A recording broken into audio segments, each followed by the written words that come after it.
News with no bias. Views with no exemptions. Upholding nothing but the truth. This is CA Broadcasting Network at your service.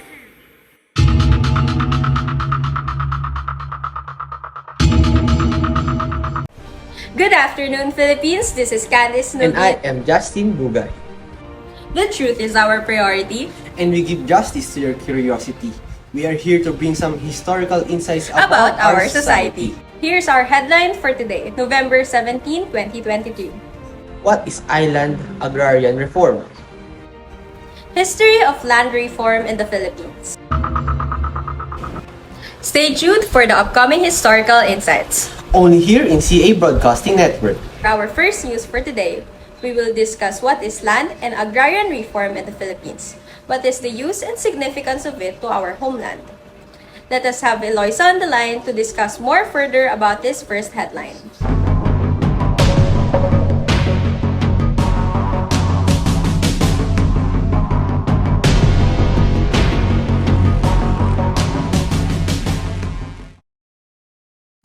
Land reform is a government-led initiative to improve community control and land use. It involves the state taking over land from prominent landlords and transferring it to small farmers or landless workers. This aims to increase productivity and equality in the agrarian structure. Land reform has gained importance globally, particularly in agricultural countries. Colonizing periods led to the concentration of land holdings in the hands of the landlords. I am Loisa Catherine Tolentino, reporting for CA Broadcasting Network. Thank you, Eloisa, for discussing the definition, use, and significance of land and agrarian reform in the Philippines. For the next headline, it tackles the history of land reform in the Philippines. Kyla Ang Soto on air, live at Asa Manila to give us more information about it.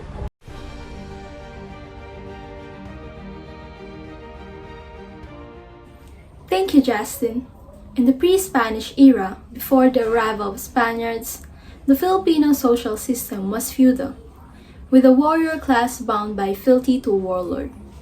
This class lived on the labor of serfs and slaves, providing protection and justice. The datus comprised nobility, timawas, serfs, and slaves. The freeborn did not pay tributes or taxes but were bound to follow the datu to war. Serfs and slaves shared property and were allowed to sell their property. Price served as a medium of exchange in the subsistence economy. Kyla, I see that the Filipino social system was feudal during the pre-Spanish era. Thank you for telling us and the viewers of that information. Would you mind telling them also what happened during the Spanish colonial period?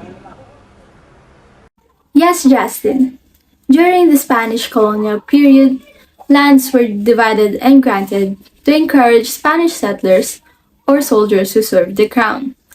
These encomiendas were given to encomenderos, initially intended to protect the natives and collect tribute. However, the system degenerated into abuse of power by encomenderos, who turned tributes into land rents and tenants. The colonial government replaced datus, who held the real power in the community. There were four classes of estate proprietors in the Philippines. These are religious orders, Spanish peninsulares, criollos and mestizos, and native principales.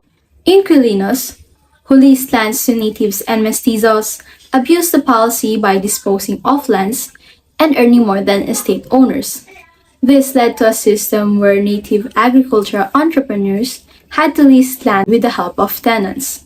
Spanish land practices stopped with the Philippine Revolution when Spanish landowners began selling off their lands due to power shift in the government. I am Kyla Ang Soto, reporting for CA Broadcasting Network. Back to you, Justin. Thank you, Kyla, for giving us insights about what happened in the Philippines during the pre-Spanish to Spanish colonial period. To move forward, after this period, the first Philippine Republic was established. On January 22, 1899, the government of President Emilio Aguinaldo declared its intention to confiscate large estates, especially the so-called friar lands. The Malolos Constitution contained the declaration, but his plan was never implemented due to the short-lived republic. When we return, we will tackle what happened during the American era to the Commonwealth period. Energize with Milo every day and do champ moves like James. Energize! Start your day the champion way. Help beat energy gap, beat energy gap. Drink Milo every day. Milo every day. With your 3 balanced meals, beat energy gap. Drink Milo every day. Milo every day. Drink Milo every day and help beat energy gap like a champ. Bagong biyak na buko, ang sarap nito, Nesfruta buko, why not? Coconut. Buko masarap, made with real fruit juice, Nesfruta buko, why not? Coconut. Buko masustansya, rich in vitamin C, Nesfruta buko, why not? Coconut. No artificial color, real na real. Kitang real, lasang real na buko, Nesfruta buko, real na real ito. Also available in mangosteen. Going back, let us discuss what really happened during the American era to the Commonwealth period. We have Miracle Abe on the line to give us the report about the American era. Miracle?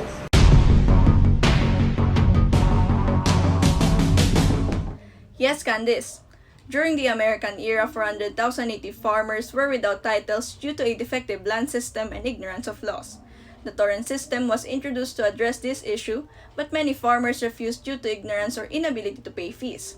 The torrent system did not affect the friar lands, which were covered by valid Spanish titles. The Treaty of Paris of 1898 required the U.S. government to protect religious orders' property interest. By 1919, 69% of prior lands were bought and disposed of. I am Miracle Abe reporting for CA Broadcasting Network. Back to you, Candice. Thank you, Miracle, for giving us the report about the American era. We will now move to the Commonwealth period. We have Julius on air, live at the National Museum of Natural History, to give us more information about it. Hello, Candice. For the Commonwealth period, the government under the stewardship of President Quezon realized that the land reform program should be implemented immediately. They saw the purchase of fair land as possible way to solve the problem of inequitable land ownership.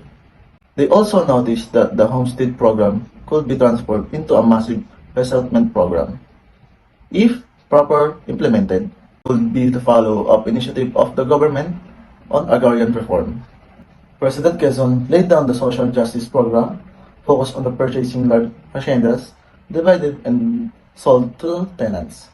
This administration was responsible for establishing a National Rice and Corn Corporation and assigning the public defenders to assist the peasants in the court battles for their rights to the land. On the other hand, under the government of President Rojas, he established the Republic Act No. 34 to enact 70-30 sharing arrangement between the tenants and the landlord.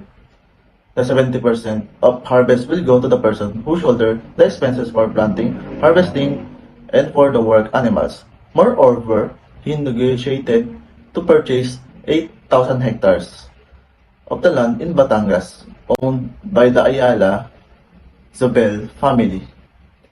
This will be sold to the landless farmer.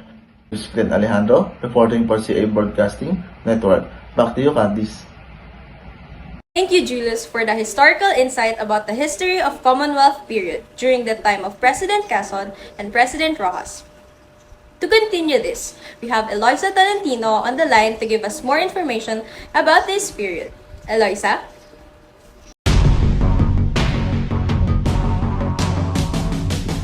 Yes, Candice. So after the government under President Quezon and Rojas, President Quirino is the next. He established Executive Order Number 355, which replaced the National Land Settlement Administration with the Land Settlement Development Corporation, which took over the responsibilities of the Agricultural Machinery Equipment Corporation and the Rice and Corn Production Administration.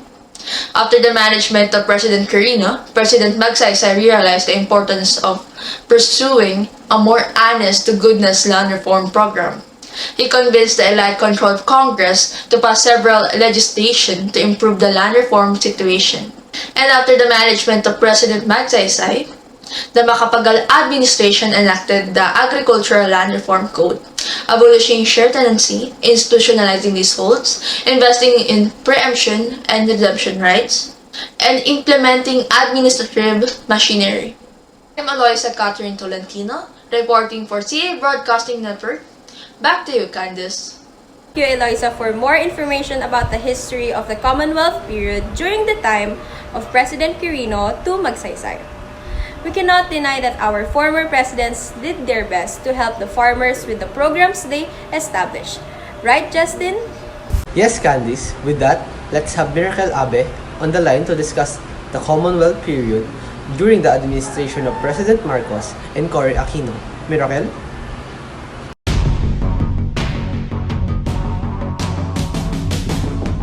Yes, Justin. So after the administration of President Quirino to Magsaysay, the Presidential Decree Number 27 became the heart of the Marcos reform. It provided for tenanted lands devoted to rice and corn to pass ownership to the tenants and lower the ceilings for land holdings to 7 hectares. The law stipulated that share tenants who work from a land holding of over 7 hectares could purchase the land they tilled, while share tenants on land less than 7 hectares would become leaseholders. And the Cory Aquino administration launched the Comprehensive Agrarian Reform Program, or CARP, through Proclamation Number 131 and Executive Order 229 signed in 1987. The program was supported by Republic Act 6657 signed in 1988, which governs all agrarian reform matters. The DAR was strengthened as the lead agency for CARP implementation. Measures include implementing guidelines, institutionalizing mechanisms, disseminating information, and registering lands. Landowners and farmers. I am Miracle Abe reporting for CA Broadcasting Network. Back to you, Justin. Thank you, Miracle, for the historical insights about the history of the Commonwealth period. We cannot deny that the agrarian reform has contributed to improving the socio-economic condition of landless farmers and the political development of the Philippines in terms of engaging the landless in the process of policy making and distributing large private land holdings to the landless. Right, Candice? Very well said, Justin. And through history, we can learn how past societies, systems, and the system in the governments were built, how they operated, and how they have changed. The rich history of the world help us to paint a detailed picture of where we stand today. And that's all for the news today. Again, I am Candice Nugit. And I am Justin Bugay. The truth is our priority. And we give justice to your curiosity. See you again next time. This is CA Broadcasting Network.